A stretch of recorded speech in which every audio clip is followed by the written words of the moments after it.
Hello dears, welcome back.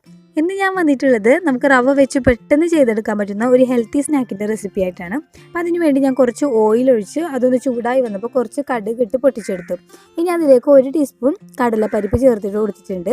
അതുപോലെ തന്നെ 1/2 teaspoon നല്ല ജീരകം ചേർക്കാം. ഈ സമയത്ത് നിങ്ങൾക്ക് വേണമെങ്കിൽ 1 ടീസ്പൂൺ ഉഴുന്ന് പരിപ്പും കൂടി ചേർക്കാം.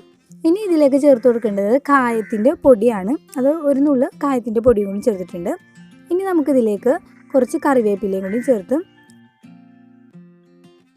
ഇനി ഇതിലേക്ക് 2 പച്ചമുളക് ചെറുതായിട്ട് അരിഞ്ഞത് ചേർത്ത് കൊടുക്കാം. ഇനി ഇതിലേക്ക് ഒരു ചെറിയ കഷ്ണം ഇഞ്ചി ചെറുതായിട്ട് അരിഞ്ഞെടുത്തിട്ടുണ്ട്. അതും കൂടി ചേർത്ത് നന്നായിട്ടൊന്ന് വഴറ്റിയെടുക്കുക. അതായത് ആ പച്ച സ്മെല്ലൊക്കെ ഒന്ന് പോകുന്നത് വരെ ഒന്ന് വഴറ്റി കൊടുക്കാം.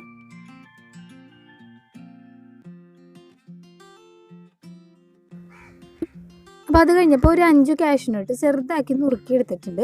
അതും കൂടിയും ചേർത്തൊന്ന് ഇളക്കുകയാണ്. ഇനി നമുക്ക് ഇതിലേക്ക് പച്ചക്കറികളൊക്കെ ചേർത്ത് കൊടുക്കാം. അപ്പോൾ ഞാനിപ്പോൾ എടുത്തിരിക്കുന്നത് ഗ്രീൻ പീസ് എടുത്തിട്ടുണ്ട്. അപ്പോൾ ഗ്രീൻ പീസ് ഫ്രോസൺ ആണെങ്കിൽ അങ്ങനെ ചേർക്കാം. ഞാനിപ്പോൾ ഒരു 3 ടേബിൾ സ്പൂൺ സാധാ നമുക്ക് കറിക്കൊക്കെ എടുക്കണം ഉണങ്ങിയ ഗ്രീൻ പീസ് ഉണ്ടല്ലോ, അത് ഒന്ന് തലേദിവസം കുതിർത്തി എടുത്തതാണ്. അങ്ങനെ ആയാലും ചേർത്താൽ മതി. ഫ്രോസൺ ആണെങ്കിൽ നമുക്ക് അപ്പോൾ തന്നെ ചേർക്കാമെന്ന് മാത്രം.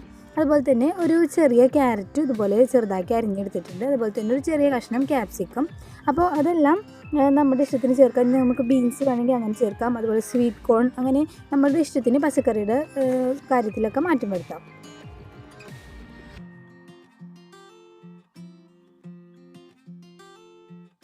അപ്പോൾ ഇതെല്ലാം ഒന്ന് മിക്സ് ചെയ്തെടുത്തിട്ട് നമുക്ക് ഇതിലേക്ക് ഒരു നുള്ളു ഉപ്പും അതുപോലെ തന്നെ ഒരു നുള്ളു മഞ്ഞൾപ്പൊടിയും കൂടി ചേർത്ത് നന്നായിട്ടൊന്ന് വഴറ്റിയെടുത്തിട്ടുണ്ട്. ഇനി ഇത് കുറച്ച് സമയം ഒരു 4-5 മിനിറ്റ് നമുക്കിതൊന്ന് അടച്ചു വെച്ച് ഒന്ന് കുക്ക് ചെയ്യാം.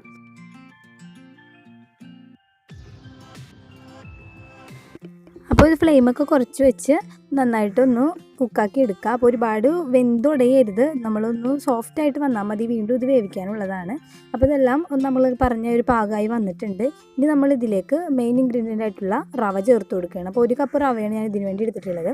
വറുത്ത റവയായാലും സാധാരണ റവയായാലും കുഴപ്പമില്ല. പിന്നെ വറുത്തക്കാത്ത റവയാണെങ്കിൽ നമ്മൾ കുറച്ചും കൂടി സമയം ഇതിലിട്ടൊന്ന് വറുത്തെടുക്കണമെന്ന് മാത്രം. അപ്പോൾ നമുക്ക് അറിയാമല്ലോ, റവയൊക്കെ വറുക്കുമ്പോൾ ഒരു പാകമായൊരു സ്മെല്ലൊക്കെ വരുമല്ലോ, ആ ഒരു പാകം വരെ ഇതിലിട്ടൊന്ന് ഫ്ലെയിമൊക്കെ കുറച്ച് വെച്ച് തന്നെ നന്നായിട്ടൊന്ന് മിക്സ് ചെയ്തെടുക്കാം. അപ്പോൾ ഇതൊരു ഏകദേശം നമുക്ക് ആവശ്യമുള്ളൊരു പാകം ആയി തുടങ്ങിയിട്ടുണ്ട്. ഇനി നമുക്ക് ഇതിലേക്ക് മല്ലിയില ചേർത്ത് കൊടുക്കാം. അപ്പോൾ മല്ലിയില ഇഷ്ടമില്ലാത്തവരാണെങ്കിൽ ഒഴിവാക്കാം. ഞാൻ പൊതുവേ ചേർക്കാറില്ല, പക്ഷേ ഇതിൽ മല്ലിയില ചേർക്കുമ്പോൾ ഒരു പ്രത്യേക ടേസ്റ്റ് കിട്ടുന്നുണ്ട്. അപ്പോൾ ഇനി ഇതിൽ അതും കൂടി ചേർത്ത് നന്നായിട്ടൊന്ന് മിക്സ് ചെയ്തെടുക്കുക. അപ്പോൾ ഫ്ലെയിമൊക്കെ ഇനി നമ്മൾ ഓഫ് ചെയ്തിട്ടുണ്ട്. ഇനി ഇതൊന്നും മറ്റൊരു പാത്രത്തിലേക്ക് പകർത്തി വെക്കാം. ഇനി കുറച്ച് സമയം ഇങ്ങനെ ഇരുന്ന് ഇതിൻ്റെ ചൂടൊന്ന് കുറയണ വരെ നമ്മൾക്കൊന്ന് വെയിറ്റ് ചെയ്യും.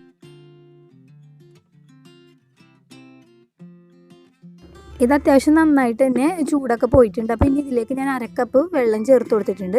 അതുപോലെ തന്നെ ഇനി ഇതിലേക്ക് ഒരു 1/4 കപ്പ് തൈര് ഒഴിച്ച് കൊടുക്കാം. 1/4 കപ്പ് തൈര് എന്ന് പറയുമ്പോൾ ഒട്ടും പുളിയില്ലാത്ത തൈരാണെങ്കിൽ മാത്രം 1/4 കപ്പ് ഒഴിക്കാൻ പറ്റുള്ളൂ. അല്ലെങ്കിൽ നിങ്ങൾ 1/2 കപ്പ് തൈരോ അല്ലെങ്കിൽ ഭയങ്കര പുളിയുള്ള തൈരാണെങ്കിൽ 1/4 കപ്പ് തൈര്. പരമാവധി നിങ്ങൾ പുളിയില്ലാത്ത തൈര് എടുക്കാൻ ശ്രദ്ധിക്കുക കേട്ടോ.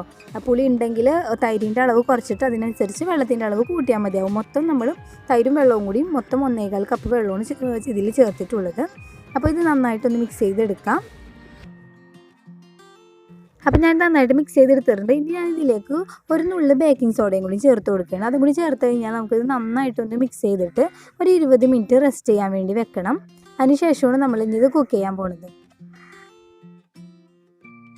ഇപ്പോൾ ഒരു 20 മിനിറ്റ് ഒക്കെ കഴിഞ്ഞിട്ടുണ്ട്. 20 മിനിറ്റിന് ശേഷമുള്ള കൺസിസ്റ്റൻസിയാണ് ഇപ്പോൾ കാണുന്നത്. റവയൊക്കെ നന്നായിട്ട് കുതിർന്ന് വന്നിട്ടുണ്ട്. ഇനി നമുക്കിത് വേവിച്ചെടുക്കാം. അപ്പോൾ അതിന് വേണ്ടി ഞാൻ ഇവിടെ ഇഡ്ഡലി തട്ടാണ് എടുത്തേക്കുന്നത്. അപ്പോൾ ഇഡ്ഡലി തട്ടിൽ എല്ലാ കുഴിയിലും കുറച്ച് ഓയിലൊക്കെ ഒന്ന് തടവി വെച്ചിട്ടുണ്ട്. ഇനി ഇതിലേക്ക് നമുക്ക് കുറച്ച് കുറച്ചായിട്ട് ഈ മാവ് എല്ലാത്തിലും ഒഴിച്ചെടുക്കാം. അപ്പോൾ ഇനി ഇത് വേവിക്കാനായിട്ട് ഒരു ഇഡ്ഡലി പാത്രത്തിൽ വെള്ളം വെച്ചിട്ട് അതൊന്ന് തിളച്ച് വന്നപ്പോൾ ഈ തട്ടൊക്കെ വെച്ച് അത് ഒരു 15 മിനിറ്റ് അടച്ച് വെച്ച് വേവിച്ചെടുക്കുകയാണ് ചെയ്യേണ്ടത്. 15 മിനിറ്റിന് ശേഷം ഇത് വെന്ത് വന്നിട്ടുണ്ട്. അപ്പോൾ ഇത്രേ ഉള്ളൂ. നമ്മുടെ ഇനി ഇതൊന്ന് തണുത്തതിന് ശേഷം ഇഡലി ഒക്കെ നമ്മൾ ഈ തട്ടിയിൽ നിന്ന് എടുക്കണ പോലെ എന്തെങ്കിലും സ്പൂൺ എന്തെങ്കിലും വെച്ചിട്ട് ഒന്ന് എടുത്ത് മാറ്റിയാൽ മാത്രം മതി. അപ്പോൾ ഇത്രേ ഉള്ളൂ. വളരെ സിമ്പിളാണ്. നമ്മൾ രാവിലെ ആണെങ്കിലും അല്ലെങ്കിൽ ഈവൻ സ്നാക്കായിട്ടാണെങ്കിലും ഒക്കെ കുട്ടികൾക്ക് കൊടുക്കാനും പറ്റിയതും അതുപോലെ തന്നെ പെട്ടെന്ന് ചെയ്തെടുക്കാൻ പറ്റിയതായിട്ടുള്ളൊരു റെസിപ്പിയാണിത്. അപ്പോൾ ചെയ്തിട്ടില്ലാത്തവർ ട്രൈ ചെയ്തിട്ട് ഫീഡ്ബാക്ക് അറിയിക്കുക. അതുപോലെ തന്നെ നമ്മുടെ ചാനൽ ആദ്യമായിട്ട് കാണുന്നവരാണെങ്കിൽ നിങ്ങൾക്ക് ഈ ചാനൽ ഇഷ്ടപ്പെട്ടിട്ടുണ്ടെങ്കിൽ സബ്സ്ക്രൈബ് ചെയ്യാൻ മറക്കരുത്.